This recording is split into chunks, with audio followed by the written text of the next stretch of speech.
de control telemático fue aprobada en 2016. Esta ley consiste en un dispositivo electrónico que funciona como modalidad de localización permanente de las personas sujetas a proceso penal, así como garantizar el efectivo cumplimiento de las medidas sustitutivas y de libertad controlada. La telemática es el conjunto de sistemas electrónicos y técnicos que asocian las telecomunicaciones y la informática, el cual es aplicable como un sistema de vigilancia que consiste en que el sindicado o condenado queda sujeto al control por parte del Estado. Esto, por supuesto, sin necesidad de encontrarse en un centro carcelario. Mientras tanto, para los privados de libertad que destruyesen o alteran uno de estos artefactos serán sancionados con prisión de 3 a 6 años y una multa de 10.000 a 20.000 quetzales.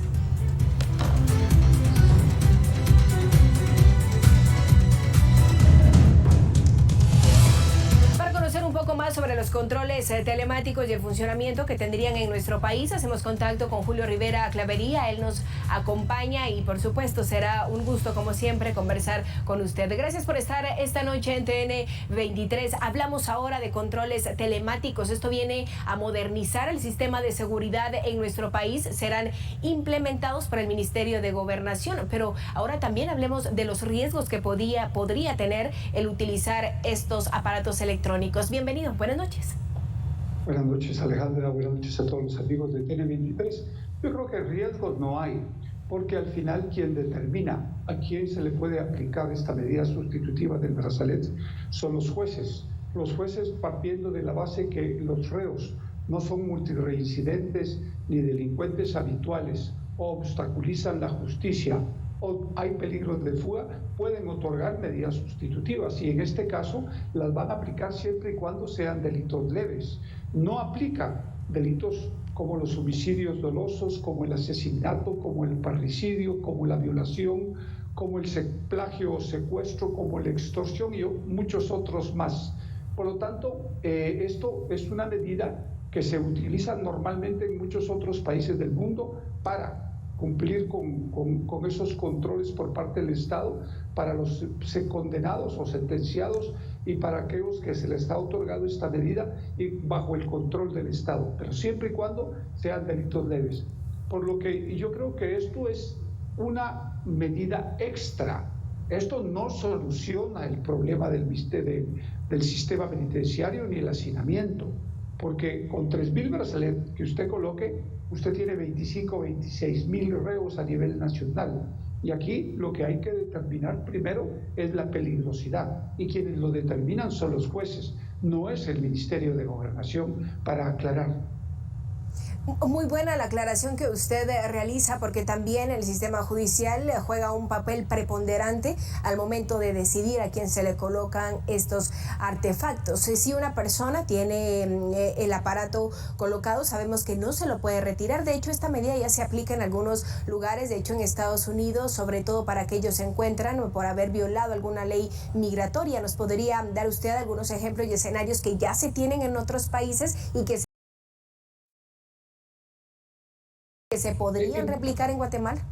En casi todo el mundo se aplican, es decir, esto no es nada nuevo, es nuevo en Guatemala, pero desde luego esto se aplica en Costa Rica, se aplica en países de Europa, en Estados Unidos, en México, en donde efectivamente aquellos delitos menores, como por ejemplo un accidente de tránsito en el que una persona que resulta involucrada y que lesiona a otra, puede optar a que el juez le otorgue esta medida sustitutiva para quedarse en su casa. Hay otros delitos que desde luego en el futuro los jueces tendrán que ir determinando si procede o no procede. Por ejemplo, la negación de asistencia económica con el fin de que se pueda proteger a la familia y que el padre pueda seguir cumpliendo con entregar el dinero que es necesario para el mantenimiento, la manutención familiar.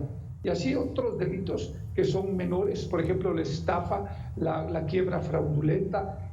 Hay muchos delitos en los que se puede aplicar, pero esto no significa que se vaya a resolver el problema penitenciario, que es cosa distinta.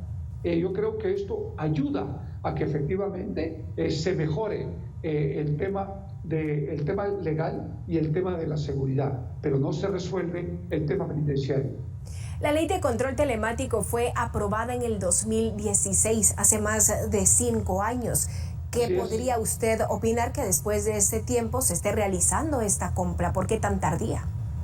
Es que no es una compra, es un arrendamiento que se va a hacer una empresa y que efectivamente hay que revisar cuáles son las condiciones que puedan favorecer al Estado, porque no se trata de contratar por contratar, tiene que contratar a los mejores a buen precio y con calidad de servicio, porque usted va a tener en las manos dispositivos que mantienen a una persona en su residencia con todos los controles habidos y por haber.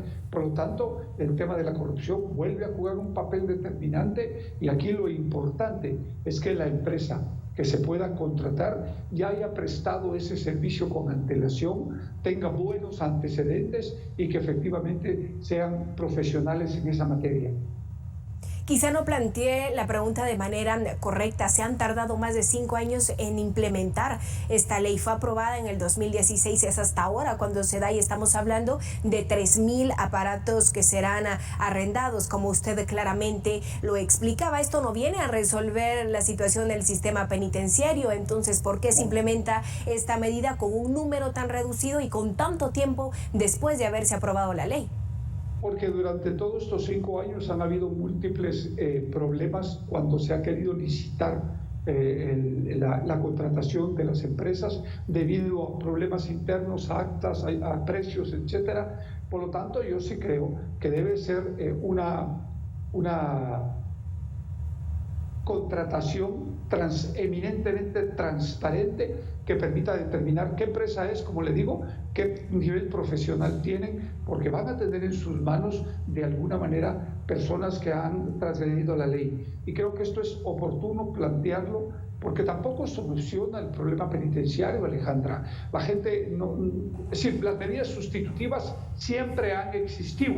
Y si me permite, le voy a plantear, los jueces pueden plantear arresto domiciliario, prohibición de salir del país, prohibición de comunicarse con otras personas, prestación de una caución juratoria y presentarse periódicamente ante los tribunales y oídos brazaletes. Como usted ve, hay una serie de medidas que los jueces normalmente plantean en estos delitos leves, pero que de alguna manera coadyuvan a que haya menos personas en el sistema penitenciario, pero no se va a solucionar el problema penitenciario.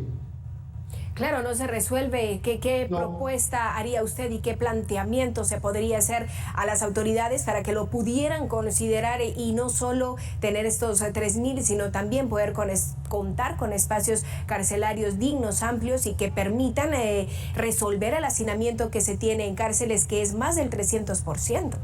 Yo creo que lo primero que hay que pedirle al organismo judicial, a los juzgados de ejecución de las penas, que son los que tienen los controles de los reos sentenciados a nivel nacional, es revisar quiénes pueden optar a este tipo de medida sustitutiva, en primer lugar, y coordinar con ellos para que efectivamente los jueces encargados de la ejecución de la pena puedan aplicar esa medida o que corresponda, en primer lugar. Pero en segundo lugar, preocuparse por una reforma a fondo del sistema penitenciario que pasa por nueva infraestructura de cárceles de mayor seguridad, cárceles de máxima seguridad, de mediana y de mínima seguridad a nivel nacional.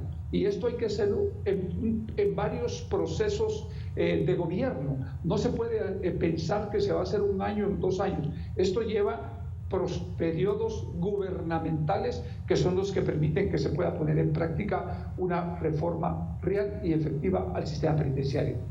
Julio Rivera Clavería, un gusto conversar con usted esta noche en TN23. Afortunadamente damos un paso grande a la modernización en temas de seguridad. Ahora habrá que esperar qué resultados podemos obtener y si es o no viable el contar con más aparatos electrónicos en el futuro. Sus palabras finales.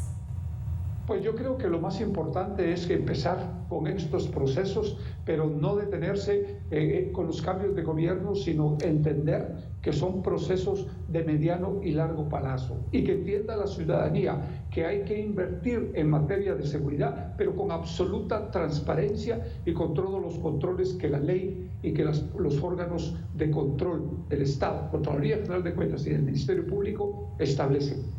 Claro, importante hablar de la transparencia. Gracias por estar con nosotros. Continuamos con más noticias.